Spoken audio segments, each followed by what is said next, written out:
হরে কৃষ্ণ। তো পাণ্ডবা নির্জলা একাদশীর ব্রত আমরা কবে পালন করছি, এর ব্রত মাহাত্ম্য কী, আর এর সঠিক পালনের সময়টা আমরা জেনে নেব এই ভিডিও থেকে। তো আসুন, সকলকে স্বাগত জানাচ্ছি আমার এই আদরের কানাইলাদের চ্যানেলে। তো এই পাণ্ডবা নির্জলা একাদশীর ব্রত আমরা পালন করছি জ্যৈষ্ঠ মাসে শুক্লপক্ষের একাদশী। তো এই একাদশী 2025-এ আমরা পালন করব 7ই জুন শনিবার।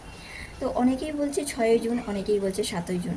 তো এই 7ই জুন আমাদের ভারতে এবং পশ্চিমবঙ্গের সময় অনুযায়ী আমরা এই দিন পালন করব 7ই জুন শনিবার পাণ্ডবা নির্জলা একাদশী বা মহাব্যঞ্জলি যা দ্বাদশী যুক্ত একাদশী। তো এই ব্যঞ্জলি দ্বাদশী যুক্ত একাদশী কীভাবে পালন করব তো এবং তার ব্রত মাহাত্ম্য কী সেটা আমরা এই ভিডিও থেকে জেনে নেব। তো এই যে যাদের মনের মধ্যে সঞ্চয় রাখছে যে আমরা 6 তারিখে করবো না 7 তারিখে করবো, তাদের জন্য বলা হয়েছে যে তা আপনারা জেনে গেলেন যে আমাদের পুরো ভারতের এবং পশ্চিমবঙ্গের সময় অনুযায়ী 7 তারিখেই পালন করছি। ব্যঞ্জলি দ্বাদশী যুক্ত একাদশী কেন বলছি, পরের ভিডিওতে ব্যঞ্জলি দ্বাদশী যুক্ত একাদশী কেন হয় এবং কিভাবে আমরা এটা ব্রত মাহাত্ম্য রয়েছে সেটা আমরা পরে জেনে নেব। তো এই ব্যঞ্জলি দ্বাদশী যুক্ত একাদশী পাণ্ডবা নির্জলা একাদশীর ব্রত পঞ্চ পাণ্ডবদের মধ্যে ভীম এই একাদশীর ব্রত পালন করেছিল, কারণ ভীমের এতই ক্ষুধা তৃষ্ণা সে কখনোই সহ্য করতে পারত না।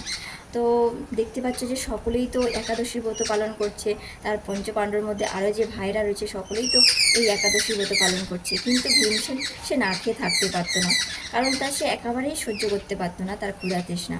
তখন তার মনে যখন প্রশ্ন জাগলো যে আমি সবাই একাদশী করছি আমিও করব, তো আমি সমস্ত একাদশী না, আমি একটাই মাত্র একাদশী ব্রত পালন করব যাতে আমি সকল ফল পেতে পারি। তো তখন তিনি ঋষির কাছ থেকে পরামর্শ নিয়ে তিনি এই পাণ্ডবা নির্জলা একাদশী ব্রত পালন করেছিলেন, কারণ পুরোপুরি নির্জলা ছিলেন, যার জন্য তিনি সকল একাদশীর ব্রতর ফল লাভ করেছিলেন। তো সেই জন্য পঞ্চপাণ্ডবদের মধ্যে ভীমসেন এই একাদশী ব্রত পালন করেছিল বলে নির্জলা একাদশী ব্রত, তাই জন্য এর আর এক নাম হলো ভীমসেন একাদশীও বলে থাকে।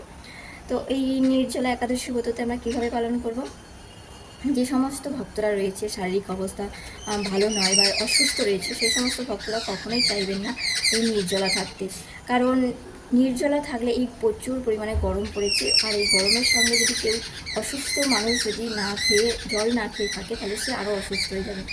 তো যতটা সম্ভব হবে আপনার শরীরের অবস্থা ভেবে আপনি ব্রত করুন। তো সেই জন্য আপনার চেষ্টা করবেন অনুকল্প প্রসাদ সারাদিনেও পেতে পারবেন। যে সমস্ত ভক্তরা চাইবেন যে আমি নিয়ম নিষ্ঠার সঙ্গে পালন করব, একটা নির্জলা ব্রত করব, তো শরীরের অবস্থা ভেবে তারা নির্জলা করতে পারে, কিন্তু যে সমস্ত ভক্তরা অসুস্থ রয়েছে তারা অবশ্যই কিন্তু এই ব্রত আপনাদের শরীর অনুযায়ী বুঝে করবেন। তো এই ব্রততে হচ্ছে ভীমসেন তিনি ভগবানের পরম ভক্ত ছিলেন, তাই তিনি ভগবানের সহযোগিতার মাধ্যমে তিনি নির্জলা একাদশী ব্রত পালন করেছিলেন, তাই তিনি ফল লাভ করতে পেরেছেন। তো আমরা এখানে কোনো কিছু ফল লাভের জন্য নয়, ভগবানকে ভালোবাসার জন্য বা ভগবানের সেবা করার জন্যই আমরা ভগবানের এই একাদশী ব্রতগুলো পালন করব। তো আসছে খুব শীঘ্রই, এই যে ছোটো করে বললাম যে একাদশীর মাহাত্ম্যটা, সেটা বড় আকারে মাহাত্ম্য সহ আপনাদের সঙ্গে আসছি। তো আসুন আমরা সকলে মিলে পাণ্ডবা নির্জলা একাদশীর ব্রত পালন করি 7ই জুন শনিবার। আর পরের দিনে সূর্য উদয় থেকে 4:49 সূর্য উদয় হবে, আর 4:49 থেকে 7:17 মধ্যে, সকাল 7:17 মধ্যে আমরা সকলেই পালন করে নেব। তো রাধে রাধে, নিতাই গৌর প্রেমানন্দে, হরি বল।